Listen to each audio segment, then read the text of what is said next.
오늘 읽으실 말씀은 창세기 39장 1절에서 10절까지의 말씀입니다. 요셉이 이끌려 애굽에 내려가매 바로의 신하 친위대장 애굽 사람 보디발이 그를 그리로 데려간 이스마엘 사람의 손에서 요셉을 사니라.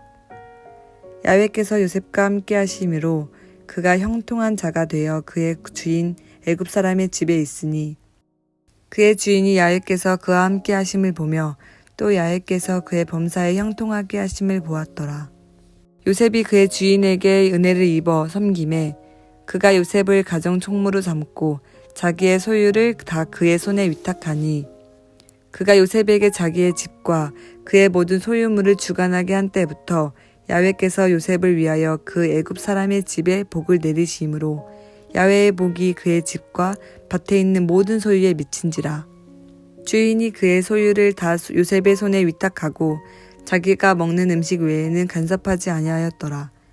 요셉은 용모가 빼어나고 아름다웠더라. 그 후에 그의 주인의 아내가 요셉에게 눈짓하다가 동침하기를 청하니 요셉이 거절하며 자기 주인의 아내에게 이르되 내 주인이 집안의 모든 소유를 간섭하지 아니하고 다 내 손에 위탁하였으니 이 집에는 나보다 큰 이가 없으며 주인이 아무것도 내게 금하지 아니하였어도 금한 것은 당신뿐이니 당신은 그의 아내임이라. 그런즉 내가 어찌 이 큰 악을 행하여 하나님께 죄를 지으리이까. 여인이 날마다 요셉에게 청하였으나 요셉이 듣지 아니하여 동침하지 아니할 뿐더러 함께 있지도 아니하니라. 아멘.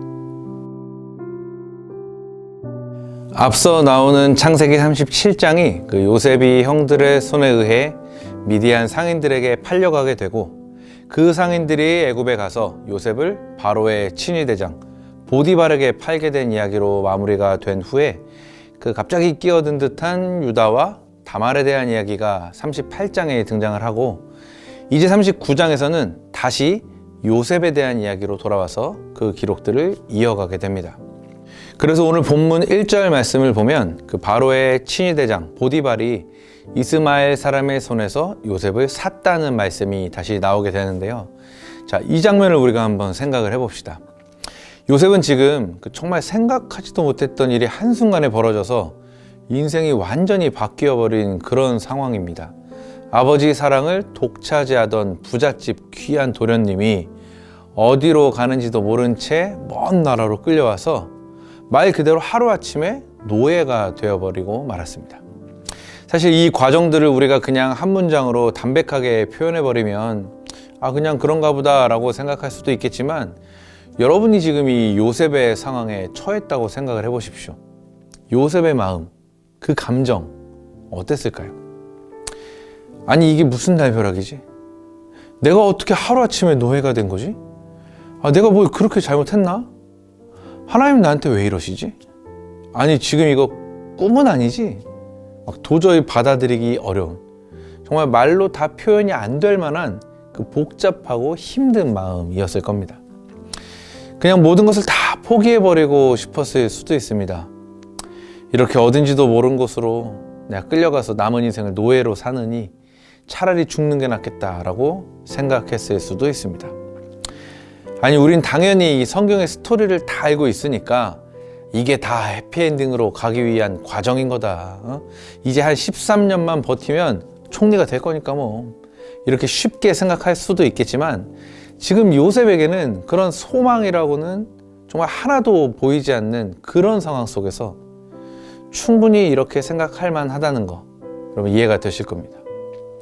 하지만 말씀을 자세히 들여다보면 요셉은 생각보다 강인한 사람이었던 것으로 보입니다. 특히나 하나님을 향한 믿음이 생각보다 굉장히 강한 사람이었던 것 같습니다.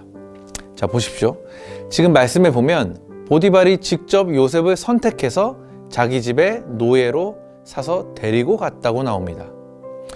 여러분, 이 당시 애굽 사회는 권력을 가진 자들이 힘없는 사람들을 노예로 사고 파는 것이 너무나도 자연스러운 시대였습니다.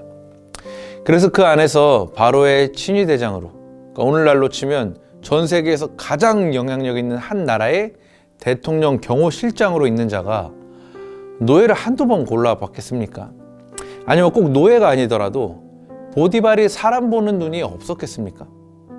아마 눈빛만 봐도 이 사람이 어떤 사람인지 한눈에 알아보는 능력이 보디발에게 있었을 겁니다.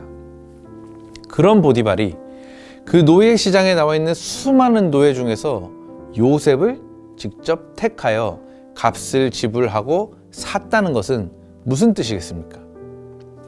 그것은 바로 요셉이 자신에게 찾아오니 감당 못할 절망의 순간에도 누군가에게 단번에 선택받을 만한 그런 신실한 자세로 그 자리에 서 있었다는 뜻일 겁니다.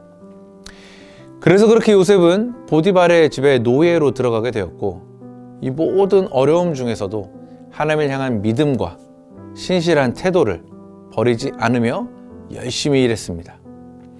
그리고 성경의 기록대로 하나님께서 요셉과 함께 하심으로 그가 하는 모든 일을 형통하게 하셨으니, 이를 지켜본 보디발이 요셉을 인정하고 신임하여 집안의 모든 것을 그에게 맡기게 됩니다.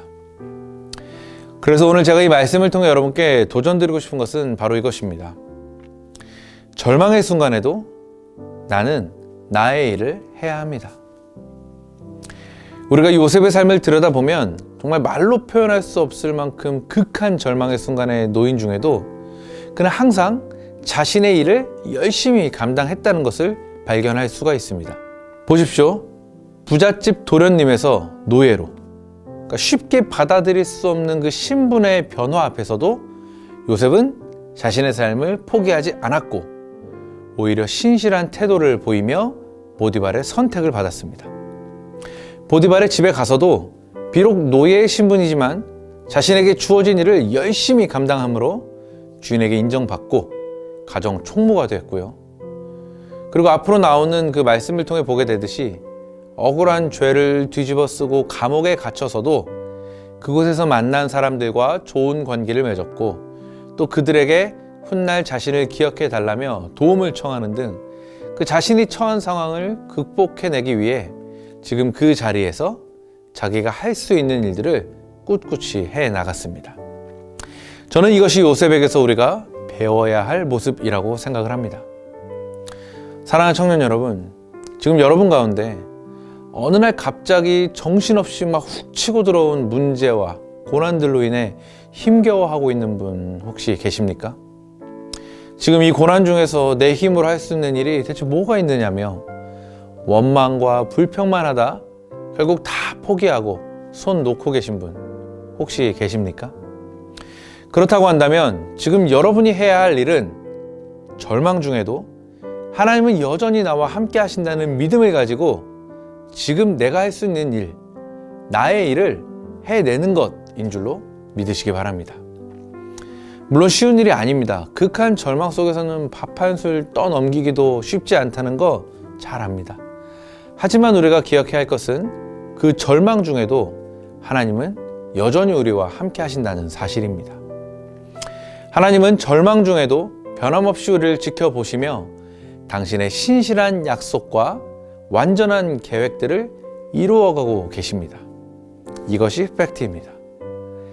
그래서 우리가 이 믿음을 가지고 지금 주어진 상황 안에서 내가 할 수 있는 나의 일을 찾고 그것들을 묵묵히 감당하기 시작할 때 하나님께서도 하나님의 일을 시작하실 것이고 결국 우리는 거룩하신 하나님의 역사를 보게 될 줄로 믿습니다.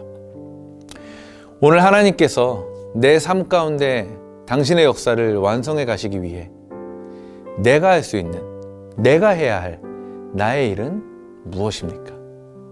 이 질문을 스스로에게 한번 던져보시고 지금 하나님께서 내 마음 안에 떠오르게 하시는 일, 바로 그 일을 시작하는 오늘 하루가 되시기를 예수님의 이름으로 축복합니다.